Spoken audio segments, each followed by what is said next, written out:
Alright, let's start talking about the next chapter or unit, work and energy. To do this, I'm going to be going between two books, the Surway and Jewett text I asked you to find, and then also some stuff from my Hibbler Dynamics text that I teach from in ME 242. So far, we've been looking at forces, accelerations, velocities, and displacements. We're not going to get much information about accelerations in this unit. What we're going to be dealing with is the forces, velocities, and displacements. So we're going to learn what is work, how does a force do work, what types of work are there. So we can do the work against gravity or the work of a weight. We can literally have work by an applied force, such as someone pushing on a block. And I'm going to start with a basic definition, and then we'll start with how that's derived. You may have seen this before. If I apply some force and this object goes from some x1 to some x2, that means there's some displacement delta x. We're going to say that the work is equal to F times delta x, or delta s, whatever coordinate system we might be in. Now let's take a look at where that comes from. And let's get rid of that dot because we're actually about to do a dot product definition. I guess first we can say this is a scalar definition right here. We'll give you the vector definition here in a moment, but we should note the units. We get a force, which is a kilogram meter per second squared, and that's multiplied by a displacement, which is in meters. So multiplying those together, we get a kilogram meter squared per second squared, and we call that a joule. 1 kilogram meter squared per second squared is equal to 1 joule. Okay, so if I say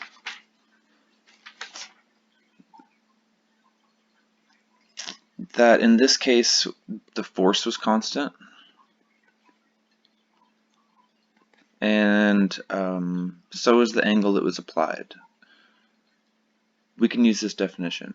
And we can use this definition often, actually. But what happens if this force came in at a different angle? What happens if, as we displace it, the arrow actually gets longer and longer? And what would happen if this angle theta changed? We need a different definition. We need something that works for all cases. So let's draw a graph. So let's say we have some path. This is the path of a particle. On that path is some mass, and it goes from some initial position vector r1 to some final position vector r2. Now we can say that let's go ahead and call this just an infinitesimal displacement. We'll call it some dr. And the thing that caused the particle to move along this path was some force. And that force does not have to act in the same direction of the path. Only the component in the direction of the path contributes to work, and I'll go over that a little bit more, and we'll see why that comes directly out of the definition that I'm about to create. But the force could be acting at some angle theta in this case. If I let the dr equal some arc length ds, and we'll say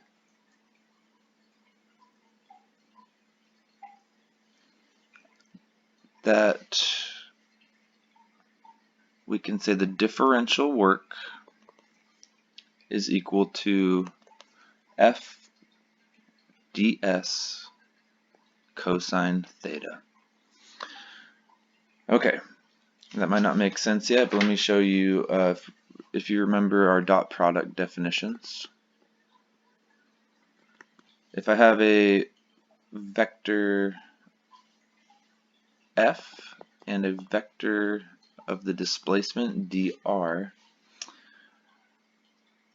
I would end up, we could get a definition saying that the dot product of those two is equal to the magnitude of each times the cosine of the angle between them. So that looks real familiar, right? It looks identical. So we can say that the differential work is equal to the force dotted into the displacement. Now, let me give you a couple examples before we move on. Let's just look at the block sitting on a horizontal surface with one force acting on it. So we have a mass. If I were to push in the exact direction of the displacement, the displacement is in the x direction, delta x, and our force is perfectly in line with the displacement. So I could take the force vector and line it up directly over the displacement. It might not be the same length, but they are in the same direction. That means that the theta in this case is 0. The cosine of 0 is 1. So it's at its maximum whenever the angle is 0, and we get the minimum work or the least contribution of the force to the amount of work being done when the angle is at a 90-degree angle, because the cosine of 90 gives us 0 back. So if I had a force coming in like this, I was applying a force to it. One, that's not going to even cause a displacement, right? But it is absolutely perpendicular to our displacement. Therefore, we can say it does no work. This will be a little bit clearer when we talk about the work done by a weight, where if you lift something through a gravitational field, we have mg pointed down at all times. What we're going to find out when I derive it for you, that only the change in height matters, and that's because only that amount is what lies in direction of the displacement, and that comes from our dot product definition. So what could we do with this definition right here? We can actually integrate it. So I have dW is equal to, or the differential work is equal to the force dotted into the displacement. First, let's look at the work done by a variable force. So if I want to know the work from 1 to 2, and you might see this as a U from 1 to 2 sometimes. I might write it like that accidentally. This is a W, that's a U. The work is equal to then the integral from some vector r1 to r2 of our definition f dotted into dr. So we can literally integrate the force along its path dr. So this is also equal to, let's say,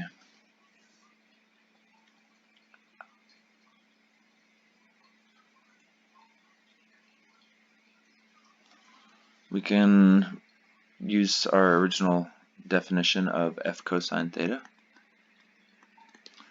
But in this case, they're not vectors, it's just our scalar definition. And note that, since this is a dot product, any form of calculation that we use to find work is going to result in a scalar.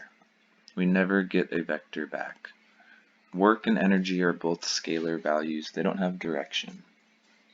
But if we integrate this thing, it would be from some S1 to some S2. If we, let's draw another path. This is some path S, and let's say we have some S1, and some S2 that describe points on our path. Our particle is traveling along this path, and let's say our force is directed something like this. Well, from our dot product definition, it literally says it projects the force into the direction of the displacement, or the opposite, the displacement into the direction of the force. If we project the force into the displacement, it makes a little bit more sense. So our displacement would be, in this instant, tangent to the path, right? If I wanted to project the amount of force that was in that direction, we'd use F cosine theta. If we had graphical data, let's say we were given some F cosine theta, and we were given it versus position. Now, let's say here's S1, here's S2, and the force increased, the force changed over time. So F cosine theta is gradually getting bigger and bigger and bigger in this scenario. If I wanted to look at the work done, it would be the area under this entire curve of F cosine theta versus S. And we could look at an infinitesimal slice and call this ds. So depending on the problem, we can do this in vector form, we can reduce it to scalars. In this case, we have a variable force. This can be changing. F can be changing with position. The angle could be changing with position. F could be a function of the angle. In this case, we are just, it depends, it could be lots of different things. The path could be changing too. But we could have the work done by a variable, or by a constant force too. And let's do a constant force in a straight line. This should help simplify or clarify things. Constant force in straight line.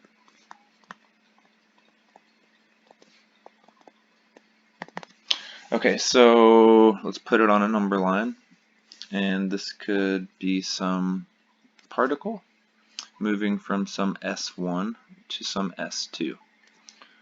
And let's say it has a force, and it could be acting in line with the displacement, or it doesn't have to be. It could be acting at some angle theta. The displacement would be in this direction, right? If that's its path. Well, the projection of F onto that path would give us some F cosine theta, and it's a constant force, so we're going to say F sub c cosine theta. Now what would that look like if we graphed it? We have F cosine theta on our y-axis and S again on our x-axis, but it's a constant value, meaning from S1 to S2 it doesn't change. It's a constant. So we just end up with a rectangle, and we can calculate the work done very simply without doing an integral, right? The work done by this force is equal to the area under the curve. Okay, we do have a negative work though. So if we had something like this, that would be taking energy away from this system. So once again, work and energy have both the same units, and it comes out to be a joule. Okay, I want to look at one more thing to help clarify some of these definitions. A lot of you have probably seen potential energy is equal to mgh. Well, that's equal to the work done lifting it through some distance h through a gravitational field, or due to some weight, force of gravity, mg. Let's look at the work done from 1 to 2 if we take something on a path like this. So let's say we have a path going through space like this. We'll call this S. We can identify some S1 and S2, just like we've already done. S1, S2, and we can draw vectors describing where they are in space. This would be our position vector 1 and our position vector 2. Okay, if this particle is moving through space in the X, Y, and Z coordinate space, and it's a weight. We're looking at weight, the force of weight. This is the first force we're going to look at other than just a pushing force. We can say the work done from 1 to 2 is going to be equal to the integral of F dotted into dr. In this case, since it's a displacement through a gravitational field, we're going to get an mg pointed down as our force, right? And we can call that our weight. So force is equal to weight, or is equal to mg, or the force due to gravity. Using this definition, let's integrate it from the vector r1 to r2, and we need to take the dot product of the force, which is the weight, and if we look at this over here, it's pointing down, so let's call it a minus w. We need to dot that in to our displacement vector. So it could have some displacement in the I, some displacement in the j direction, and some displacement in the k direction. Now remember the dot product. Your book has a nice little section in there, or the Surway and Jewett book introduces the dot product again right when it gets to this point, and it if you remember, only like components matter. This force was in the j direction, it's pointing in the y direction, right? So all we end up with is the integral from r1 to r2 of,